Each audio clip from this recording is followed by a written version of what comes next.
So President Trump pushing the America First agenda on the world stage while also calling out the United Nations for failing to live up to its potential. Our senior White House correspondent, Peter Doocy, joins us now with the details. Hey, Peter.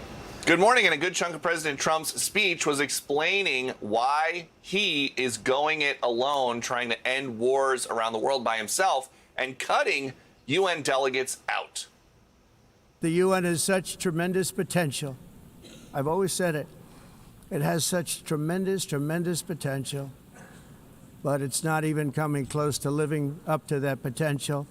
For the most part, at least for now, all they seem to do is write a really strongly worded letter and then never follow that letter up. It's empty words, and empty words don't solve war.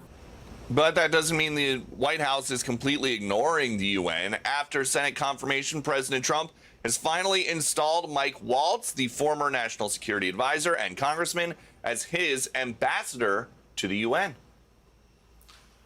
The president hammered home in his speech yesterday, Europe can't be buying Russian oil and gas at the same time they're demanding help to fight this war. And that has to stop. The president is going to do whatever it takes, and he's going to shift positions if he needs to get this war to end. The president is also steamed about technical problems he says affected him, but not other world leaders, including an escalator that died basically the second that he stepped onto it. All I got from the United Nations was an escalator that on the way up stopped right in the middle. If the First Lady wasn't in great shape, she would have fallen. And then a teleprompter that didn't work. These are the two things I got from the United Nations, a bad escalator and a bad teleprompter. The United Nations is claiming that a White House videographer ran ahead of President Trump to the top. And here's the quote from the UN. A subsequent investigation indicated that the escalator had stopped after a built-in safety mechanism on the comb step was triggered at the top of the escalator. But in the Times of London on Sunday, before President Trump went to the United Nations to speak, unnamed UN staffers were quoted as saying that they might turn off the elevators and the escalators and then tell President Trump that they ran out of money to make it work. But this is a legitimate safety concern, and so the Secret Service is investigating. Back to you. It's never happened to me before. I do a lot of shopping, go to a lot of malls, go to the second floor where the men's stuff is, because you walk in on the first floor. It never happened to me. That's great, and you are obviously very careful with that emergency button at the top of the escalator. But with an escalator, I've been on one that somebody hit the button at the mall, I think at the Garden State Mall in New Jersey, and it does kind of jolt forward if somebody is on it.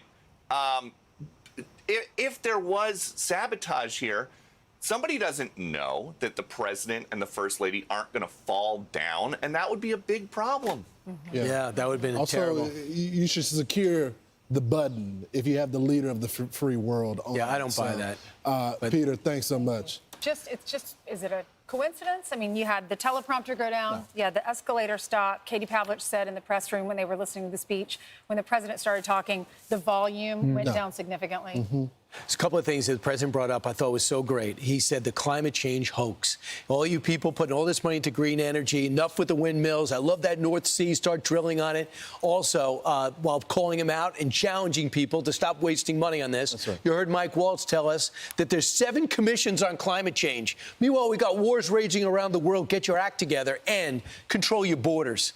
Your countries are being ruined. Control your borders. If you need any help, I know how to do it. Look what we've done. And he's not making that up. Have you seen the video of France? Do you see what's going on in London? That is out of control immigration. That's like, I don't care what my people think.